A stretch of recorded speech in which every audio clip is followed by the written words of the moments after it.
आरोप लगातार लगाए जा रहे हैं। कभी भड़काऊ भाईजान के नाम से पुकारा जा रहा है, तो कभी वी टीम के नाम से पुकारा जा रहा है। अब तो फरारी काट रहे हैं, ये सोशल मीडिया पे चल रहा है। सोशल मीडिया पे तो बहुत कुछ चलता है। मैं लोगों से पूछना चाहता हूँ, जो बता रहे हैं फरार हैं, जब इतना ही जानते हैं कि फरार है तो ये भी बता दे कहाँ गए फरार हो करेगा फिर। और मुकदमा दर्ज हुआ है, फैसला नहीं आया है, विवेचना होगी, उसमें सब बातें होंगी, सबूत पेश किया जाएगा। जिस तरह वरुण गांधी को इंसाफ मिला था, जिस तरह और नरसिंहानंद को इंसाफ मिला हुआ है, वसीम रिजवी बाहर टहल रहे हैं और तमाम लोग हैं। इससे ये कुछ इल्जाम नहीं, इससे बड़े बड़े इल्जाम अकबरुद्दीन ओवैसी पे लगाए गए थे। पूरी कांग्रेस, पूरी बीजेपी, पूरी मीडिया सब मिल के करते थे। आज वो कोर्ट से बाहर है कि नहीं है? वेट एंड वॉच, इंशाल्लाह इंसाफ होगा इसमें भी। वो आपके सामने बाहर कर रहे हैं। हम उन सब की बात कर रहे हैं जिन्होंने हुकूमत करी है, कश्मीर से कन्याकुमारी तक सब हमारे हैं। मराठे भी हमारे हैं, निजाम भी हमारे, टीपू भी हमारे और मुगल भी हमारे। लेकिन हम अपनी तरफ से बताते हैं कि इंशाल्लाह जो हम लोग हैं ये अपने मयार से नीचे तो मैं आने से रहा, शेर भूखा ही सही, घास तो खाने से रहा। कानपुर में ऐसा कुछ नहीं होगा इंशाल्लाह। आवाम हमारे साथ खड़ी, हमें क्या परवाह है? चिल्लाते रहिए, हाथी चले बाजार, कुत्ते भौंके हजार, उसकी परवाह नहीं हमको। नहीं, लेकिन कीड़े मकोड़े वाली बात जो सोशल मतलब नेशनल मीडिया पे चल रहा है, वो भी तो आप कम से कम देखिए। एक चुनाव में वजीर आजम ने बोला था, जब उनसे सवाल पूछा गया कि आपको क्या दुख नहीं होता है कि आपके वहां पे इतने दंगे में लोग मारे गए थे, एक पहले जो गुजरात में हुआ था, तो उन्होंने बोला कि नहीं, अगर कार के नीचे कोई कुत्ता भी आ जाता है तो उसके मरने का एहसास होता है, तकलीफ होती है।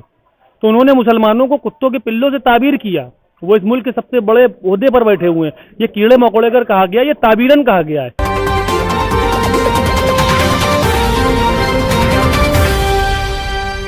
सलाम, नमस्कार, मैं मोहम्मद जैफ और आप देख रहे हैं 24 तक न्यूज। कानपुर शहर में मौजूद हूं। ये ऑल इंडिया मजलिस इत्तेहादुल मुस्लिमीन के वो पदाधिकारी हैं, वो शेर हैं जो ऑल इंडिया मजलिस इत्तेहादुल मुस्लिमीन को कानपुर में आगे ले जाने के लिए सोच रहे हैं। दिलदार गाजी से शुरू करेंगे, यहाँ के नगर अध्यक्ष हैं।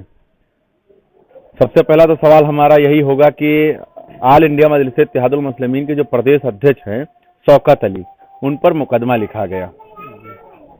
सोशल मीडिया पर ये वायरल हो रहा है कि वो फरार चल रहे हैं। नहीं, कोई फरारी उनकी नहीं है। वो अपने ऑफिस में भी हैं, घर पे भी हैं। उनके ऊपर जो मुकदमा लिखा गया है वो गलत तरीके से लिखा गया है और मैं उसका मुकदमे के खिलाफ हूँ और शौकत साहब का समर्थन करता हूँ। जो भी उन्होंने बोला है वो बिल्कुल सही बोला है। नहीं, कीड़े मकोड़े ये शब्द इस्तेमाल किया जा रहा है बाकायदा। वो मीडिया तोड़ मरोड़ के दिखा रही है। उन्होंने इस तरीके उन्होंने कुछ लोगों को बोला है, हमारे हिंदू भाइयों को उन्होंने नहीं बोला। उन्होंने जो ये सर काटने की बात करते हैं, कभी मारने की बात करते हैं, कभी बॉम्ब लिंचिंग करते हैं, कभी कुछ करते हैं, इस तरीके के लोगों को उन्होंने बोला है। पूरे हिंदू भाइयों का मैंने नहीं बोला है। कानपुर की बात किया जाए तो किस तरीके से आप जो है मेंटेन कर रहे हैं? कानपुर का माहौल इस समय बहुत अच्छा चल रहा है। हम लोग यहाँ से करीब 40 से 45 पार्षद लड़ा रहे हैं हम यहाँ कानपुर से, और कानपुर में एक लहर पतंग की इस बार चल रही है और हम लोग काफी पार्षद यहाँ से जीतने। विधानसभा में भी तो आप लोग लहर दिखा रहे थे, विधानसभा में लगातार आप लहर विधानसभा में भी लहर चल रही थी, लेकिन हमारा टिकट नामांकन खारिज करा दिया गया। कुछ लोगों ने, सपाइयों ने मिल करके, कांग्रेसियों ने, ये खौफ था इसीलिए एक हमारे रिया सिद्दीकी लड़ी थी, उनका कैंसिल कराया गया और हमारे मैनू चच्चा लड़े, लाए 1500 वोट, वो भी लाए। तो इस तरीके से, लेकिन अब की और अच्छा रिजल्ट यहाँ से देखने 1500 वोट और फिर पूरे 45 पार्षद उम्मीदवार आपने मैदान में उतार दिए, क्या सोचकर? नहीं, अब की माहौल है। वो एक सरकार का चुनाव था, पब्लिक का आपकी एक ये रुझान था कि इस बार हम अखिलेश को देख लें, अगली बार हम ओवैसी साहब को देखेंगे। लेकिन इस बार ना सरकार बन रही है, इस बार हमारा यहाँ से मेयर भी अच्छा लड़ रहे हैं और हमारे पार्षद भी अच्छा लड़ रहे हैं। करीब हम 15 से 20 पार्षद जीत रहे हैं। 15 से 20 बस। जी, क्या कहना चाहेंगे? हम यही कहना चाहेंगे, जो दिलदार भाई ने जो भी कहा है उसका मैं समर्थन करता हूँ और इंशाल्लाह हम लोग भी अच्छे से चुनाव लड़ रहे हैं। मेरा नाम हाजी फ़हीम है और हम यहाँ से पार्षद का चुनाव लड़ रहे हैं। अच्छा, आप मैदान में हैं? जी जी।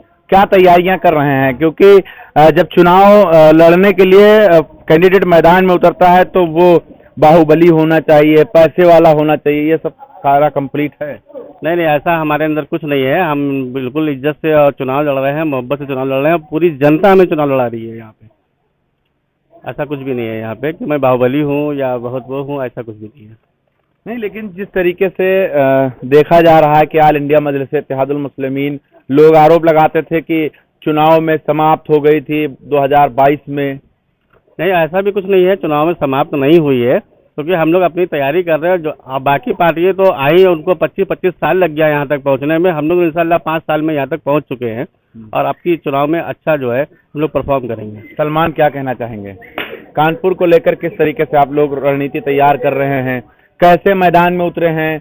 आरोप लगातार लगाए जा रहे हैं, कभी भड़काऊ भाईजान के नाम से पुकारा जा रहा है, तो कभी वी टीम के नाम से पुकारा जा रहा है, अब तो फरारी काट रहे हैं, ये सोशल मीडिया पे चल रहा है। सोशल मीडिया पे तो बहुत कुछ चलता है। मैं लोगों से पूछना चाहता हूँ, जो बता रहे हैं फरार हैं, जब इतना ही जानते हैं कि फरार है तो ये भी बता दे कहाँ गए फरार होके। और रही बात इल्ज़ाम की, तो जब जब इल्ज़ाम लगाया जाता है, बुलाया जाता है, तो बड़ा फ़ायदा हो रहा हमको। इल्ज़ाम लगाने से पहले हम तेलंगाना में थे, इल्ज़ाम के बाद बिहार से यूपी, यूपी से गुजरात, गुजरात से महाराष्ट्र और महाराष्ट्र से बंगाल पहुँच गए। तो और इल्ज़ाम लगाएं, कोई दिक्कत की बात नहीं है। दिक्कत जब आएगी जब हमको जनता नहीं स्वीकारेगी। अब हम हमारे साथ खड़ी, हमें क्या परवाह है, चिल्लाते रहिए। हाथी चले बाजार, कुत्ते भौंके हजार, उसकी परवाह नहीं हमको। नहीं, लेकिन कीड़े मकोड़े वाली बात जो सोशल मतलब नेशनल मीडिया पे चल रहा है, वो भी तो आप कम से कम देखिए। हाँ, देखा है, सुना है, बिल्कुल भी है। बात देखिए होती क्या, किसी चीज को किसी से ताबीर करना, उसको समझते क्या तो उसकी बात होती है। एक चुनाव में वजीर आजम ने बोला था, जब उनसे सवाल पूछा गया कि आपको क्या दुख नहीं होता है कि आपके वहां पे इतने दंगे में लोग मारे गए थे, एक पहले जो गुजरात में हुआ था, तो उन्होंने बोला कि नहीं, अगर कार के नीचे कोई कुत्ता भी आ जाता है तो उसके मरने का एहसास होता है, तकलीफ होती है। तो उन्होंने मुसलमानों को कुत्तों के पिल्लों से ताबीर किया। वो इस मुल्क के सबसे बड़े ओहदे पर बैठे हुए हैं। ये कीड़े मकोड़े कर कहा गया, ये ताबीरन कहा गया है कि अब ये बरसात का मौसम है, ये सर्दी का मौसम है, तो कुछ कीड़े ऐसे हैं जो सर्दी में ही निकलते हैं। उनकी खसलत ये है कि कुछ किसी खास मकसद से आते हैं। मतलब समर्थन कर रहे हैं आप? नहीं, मैं समर्थन नहीं कर रहा हूँ। मैं शौकत भाई की इस बात का समर्थन कर रहा हूँ कि कुछ लोग जो हमारे मुद्दों पे गायब होते हैं, और लेकिन जब हम कुछ अच्छा करना चाहते हैं तो उसमें कमी निकालते हैं। तो ये उन कीड़ों की खसलत है, जैसे कि पतिंगा भी सर्दी में आपको दिखेगा, फिर गायब हो जाएगा। तो उनके मौके होते हैं ना आने के। नहीं, लेकिन पूर्वजों की बात कर देना, पूर्वजों की बात को छेड़ना, कि हमारे पूर्वज इतने साल राज किए हैं, उनके सामने ये हाथ जोड़कर खड़े होते थे, हाथ बांध कर खड़े होते थे, ये सारा दोहराना बेहतर था। पूर्वजों की बात करके जो गर्व करते हैं, पूर्वजों की बात करके जो स्वाभिमान दिखाते हैं और अपनी पहचान बताते हैं कि हमारे पूर्वज ये थे, हम जमीन से जुड़े हैं, खानदानी बताने के लोग अपने पूर्वजों का ही तो नाम लेते हैं। अब मैं इलाके से गुजरता हूँ, कोई मुझे नहीं जानता, कोई बड़ा कोई चाचा, तो मैं बताता हूँ मैं उनका बेटा, उनका पोता हूँ। तो मेरे बाप दादाओं ने जो किया उसकी इज्जत मुझे मिलती है। तो पूर्वजों का नाम लेने में कोई गलती नहीं है। क्या कहा शौकत भाई ने? और कोई झूठ तो बोला नहीं, तो सही तो बोला ना। तो जाके सरेंडर कर देना। कौन सा ज्यादा मुकदमा? 295, 188, बस यही 2 मुकदमे तो हैं। ये जो कोर्ट बना हुआ है न्यायालय में, ये क्या करेगा फिर? मुकदमा दर्ज हुआ है, फैसला नहीं आया है, विवेचना होगी, उसमें सब बातें होंगी, सबूत पेश किया जाएगा। जिस तरह वरुण गांधी को इंसाफ मिला था, जिस तरह और नरसिंहानंद को इंसाफ मिला हुआ है, वसीम रिजवी बाहर टहल रहे हैं और तमाम लोग हैं। इससे ये कुछ इल्जाम नहीं, इससे बड़े बड़े इल्जाम अकबरुद्दीन ओवैसी पे लगाए गए थे। पूरी कांग्रेस, पूरी बीजेपी, पूरी मीडिया सब मिल के करते थे। आज वो कोर्ट से बाहर है कि नहीं है? वेट एंड वॉच, इंशाल्लाह इंसाफ होगा इसमें भी। वो आपके सामने बाहर। बताइए, अगर बादशाह अकबर हुकूमत करते हैं तो मान सिंह उनकी कैबिनेट में है कि नहीं है? सबसे ज्यादा ब्राह्मण औरंगजेब की कैबिनेट में है कि नहीं है? सबसे ज्यादा मराठे जो है और भी दीगर जो जहांगीर थे, दीगर बादशाह, उनके साथ है कि नहीं है? तो हुकूमत करने वाले तो हिंदू मुसलमान सब हो गए। बात यहाँ पे उस कैटेगरी की जा रही थी जो हुकूमत में थी। अब अभी जैसे हुकूमत है तो वैसे तो एक को भी सांसद का टिकट नहीं दिए भाजपा, वो अलग। बीजेपी कैबिनेट में तो आप है ही नहीं, ना केंद्र में है ना राज्य में है, तो वो अपने आप की फिक्र करे ना। फिर हम पे कैसे इल्जाम लगाते हैं? हमने तो बराबर से हक दिया, मैं वही बता रहा हूँ सबसे ज्यादा। तो वो लोग जो हक नहीं देते हैं, जो हमको अछूत समझते हैं, वो कैसे इल्जाम लगा सकते हैं कि हम ऐसी बात कर रहे हैं? हम उन सब की बात कर रहे हैं जिन्होंने हुकूमत करी है, कश्मीर से कन्याकुमारी तक सब हमारे हैं। मराठे भी हमारे हैं, निजाम भी हमारे, टीपू भी हमारे और मुगल भी हमारे। नहीं, वो तो राहुल गांधी एक करने की बात कर रहे हैं, कन्याकुमारी से कश्मीर तक वो निकले हैं। तो सबसे पहले है कि राहुल गांधी के पार्टी के लोग उनको सीरियस क्यों नहीं लेते? वो कहते हैं एक हो जाओ, गोवा से कांग्रेसी भाग जाते हैं पार्टी छोड़ के। वो कहते हैं एक हो जाओ, कर्नाटक में गवर्नमेंट गिर जाती है। अभी ये करके मध्य प्रदेश में मुसलमानों ने, हिंदुओं ने, सबने मिलकर उनकी सरकार बनाई, क्या किया? बेच दिया। फिर वो मेघालय में लाते हैं मैंडेट, लेकिन सरकार नहीं बना पाते। तो इसलिए तो ज्यादातर इससे अच्छा है कि कांग्रेस को वोट देने के बजाय डायरेक्ट भाजपा ही को दे दिया जाए। तो आपके भी 4 जो है बिहार में चले गए हैं, ये भी तो कम से कम बताइए लोगों को। हाँ, तो हम तो शुरुआत में स्टार्टिंग में हैं। अब ये तो आप ये भी तो सोचिए कि खरीदने वाला कौन है? यही कांग्रेस और आरजेडी का अलायंस है ना। तो भाजपा भी किस तरीके से, किस मुंह से इल्जाम लगाते हैं कि खरीद फरोख्त करते हैं आप, जब आप खुद दूसरों के खरीद रहे हैं। और हमें मालूम है, अभी हमारे सामने बहुत सारे लिटमस टेस्ट बाकी हैं कि किसका ज़मीर कैसा है, लेकिन हम अपनी तरफ से बताते हैं कि इंशाल्लाह जो हम लोग हैं कि अपने मयार से नीचे तो मैं आने से रहा, शेर भूखा ही सही घास तो खाने से रहा। कानपुर में ऐसा कुछ नहीं तरीके से आज के इस रणनीति को किस तरीके से देख रहे हैं? क्या लगता है कि ऑल इंडिया मजलिस इत्तेहादुल मुस्लिमीन का जो पतंग है वो आसमान में उड़ेगा कि नहीं उड़ेगा, या ध्वस्त हो जाएगा, जमीन पर ही पड़ा रह जाएगा? देखिए, मेरा नाम मोहम्मद असलम है, मैं लखनऊ से आया हूँ किसी दोस्त से मिलने के लिए। मैं देख रहा हूँ यहाँ पे कि MIM के लोग बहुत उत्साहित लोग हो रहे हैं। मैं आज कम से कम 2 घंटे से यहाँ पे हूँ, तो देख रहा हूँ कि लोगों में उत्साह है पतंग की।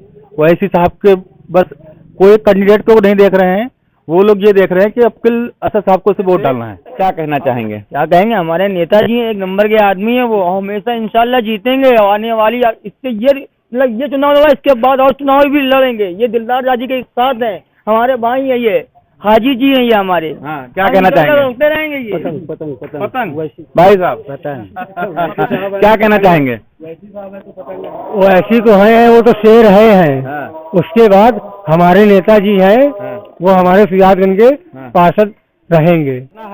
तो 24 तक न्यूज पर अपनी निगाहें जो है वो टिका लीजिए और बने रहिए, देखते रहिए, क्योंकि कानपुर का एक एक वार्ड हम आपको दिखाएंगे कि कितना विकास हुआ है और कितना बाकी है।